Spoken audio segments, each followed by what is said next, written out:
True F1 fans, this is for you. So gather round, come on, gather round, sit down, take a seat, because we're about to dive headfirst into one of the most unforgettable and controversial moments in the history of this thrilling sport. It's a tale of tyre troubles, heated debates, and a race that left fans both baffled and furious. So, as they say in the motorsport world, fasten your seatbelts as we take a hilarious yet somewhat bewildering journey back to June 19th, 2005 and relive that day when Formula One threw us a curveball that no one saw coming. Picture this. It's a sunny day at the iconic Indianapolis Motor Speedway, a place usually reserved for cheers, high-speed excitement, and the sweet smell of that burning rubber. But on this particular day, booze filled the air instead. And no, it wasn't because of a terrible rendition of the national anthem. It was because of a race that would go down in history as one of the most weirdest and frustrating races ever. Now, here's the scoop. We had a total of 20 cars lined up for this race, but only 6 of them were ready to rumble. Those lucky 6 were from teams using Bridgestone tyres: Ferrari, Jordan and Minardi.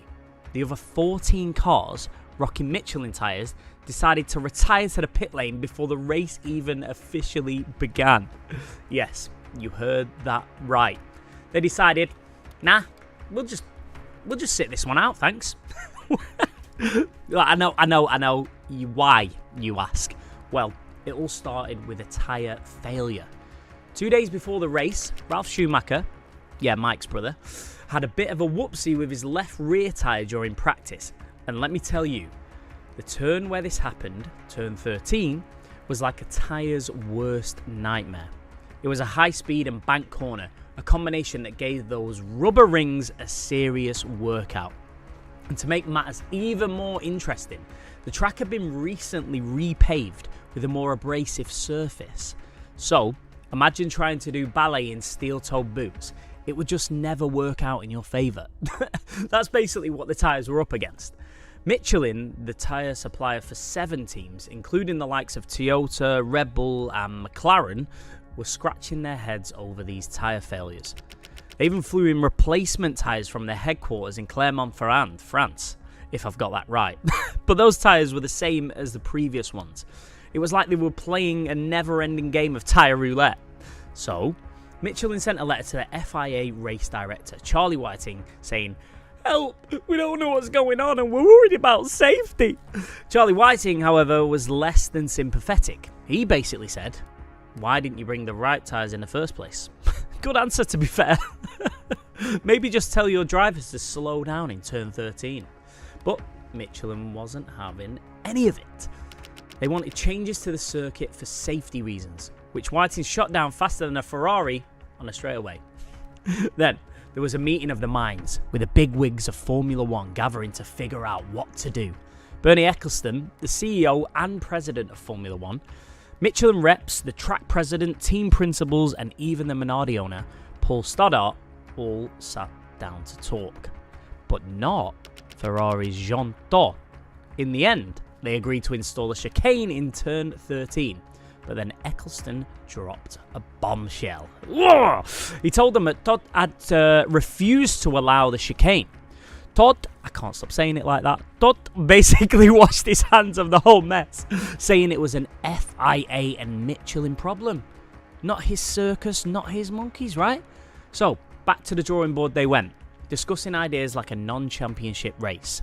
A race where only Michelin teams would use the chicane, or even a race with no Ferrari. So, they finally settled on installing the chicane and running a non-championship race if Ferrari refused. They gathered the drivers, presented the plan, and no one disagreed. Even the Ferrari drivers kept their word. So, the 19 team principals made a pact. They wouldn't race unless they reached an agreement with the FIA. Race day arrived, and all the cars followed the usual routine. They lined up on the grid, did their formation lap, and then magic. At turn 13, the Michelin teams pulled a vanishing act, leaving only the Bridgestone cars to start the race. Fans were left staring at their empty seats, wondering if they'd stepped into some sort of alternate reality. The fans' reaction beholding the strangest race ever. An uproar of displeasure ensued due to the retirements of the drivers who qualified ahead of them. Michael Schumacher and his Ferrari teammate Barrichello became the leading starters based on their original grid positions. Now they were followed by Thiago Montero and Narain Karthikeyan. I never get his name right. Narain Karthikeyan. There we go. They were both driving for Jordan. The remaining field of 6 consisted of Christian Albers and Patrick Friesacher from Minardi. Now, I have to give a nod to the Bridgestone boys, Michael Schumacher and Rubens Barrichello, who ended up leading the race. They probably felt like they were in a video game with all the other cars disappearing. But here's where it gets even more crazy. By the 10th lap, a bunch of fans says, "Nah, we're out of here," and started heading for the exits. Thousands of them went to the ticket office demanding refunds, and the police even had to step in to keep the peace. And that's not all. Some disgruntled fans decided to play a little target practice, hurling beer cans and water bottles onto the track. It was like a mad, bizarre version of Mario Kart, where the spectators were the ones throwing obstacles onto the circuit. So in the end, Schumacher won the race, Barrichello coming second. The rest of the field, they were somewhere in the distance. But here's the silver lining in this cloud of chaos. This race was historic for a few reasons. All 4 drivers from the Jordan and Minardi teams earned their first points in Formula 1. Can you imagine the party in those garages? And guess what?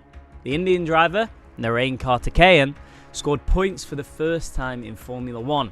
It was like Christmas came early for those underdog teams.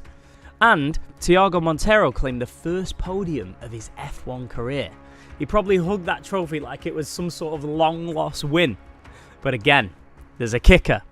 None of the expected VIPs were around for the podium ceremony. Ferrari team members just grabbed their awards and ghosted the scene. But Montero, he partied like it was 1999, celebrating his historic achievement. Now, let's talk about the aftermath. Schumacher's win in this chaotic race pushed him up the championship standings, but Alonso and Raikkonen were still ruling the roost. The FIA, not one to back down, summoned the Michelin teams to explain themselves, and it looked like they might face some penalties.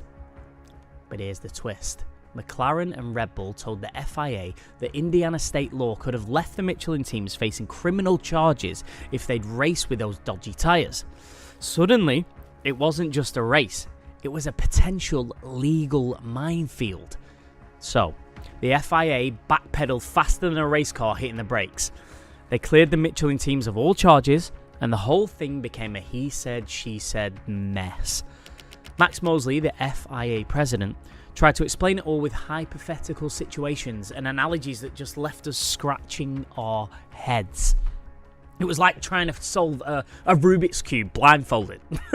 In the end, the FIA decided that the Michelin teams were innocent, and the whole debacle ended with a whimper. But not before Michelin promised to compensate fans who bought tickets, and even bought 20,000 tickets for the next year's race. As sort of a goodwill gesture. It was like saying, look, hey, sorry, we know we messed up, but here's a ticket for next time. There were even talks of a second race at Indianapolis, but that idea got tossed out of the window faster than the zero pod concept at Mercedes garage. So, folks, look, there you have it. The 2005 United States Grand Prix. A race that had more twists and turns off the track than on it. You like that one? Do I think it could have been avoided? Well, if only they'd brought the right tyres or probably let them all race on the Bridgestone tyres, we might have had a race for the ages. But instead, we've got a race for the history books. And that's not always a bad thing in Formula 1. Look, I get to talk about it, so of course it's a good thing. Look, let me know in the comments below what you think about this race. Did you watch it? Were you there? If not, what are your thoughts on it now? And hey, don't forget to show some love by smashing that like button, hitting the subscribe, and ringing... what am I doing? And ringing that bell icon to never miss another one of my uploads. Look, I'll catch you in the video. My name's been Technic. Peace!